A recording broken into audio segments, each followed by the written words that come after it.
இந்த எலிசாபெத்தை பார்த்தோம் இல்லையா, நல்லா ஒரு கடைசி வரைக்கும் அந்த ஊழியக்காரனை பின்பற்றி, குருவை பின்பற்றி தனக்கு என்ன தேவை அதை வாங்கிக்கிட்டாரு. ரெண்டாவது, ஒரு ஊழியக்காரன் குடும்பத்தை ஆண்டவர் தனியாக வெளில இந்த எலிசாவை கொண்டு அந்த குடும்பத்தை காப்பாற்றினார். மூணாவது சொன்னேன், ஒரு வீட்டில் இடம் கொடுத்தாங்க ஒரு அம்மா அவருக்கு, அது நிமித்தமாக அந்த குடும்பத்துக்கு ஒரு ஆசீர்வாதம் வந்து. அல்லேலூயா. இன்னொன்று கூட பைபிளில் இருக்கு. அவர் பேர் என்னது, நாகமான், குஷ்டரோகி. நிறைய பணம், தங்கம், வெள்ளி எல்லாம் கொண்டு வராரு. கொண்டு வந்து எலிசாக்கு தரணும் ஆசைப்படுறாரு.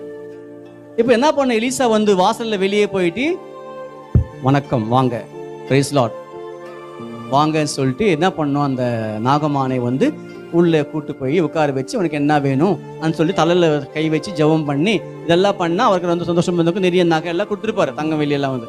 இந்த எலிசா எப்படின்னா பணம் ஆசை இல்லாதவர். அல்லேலூயா.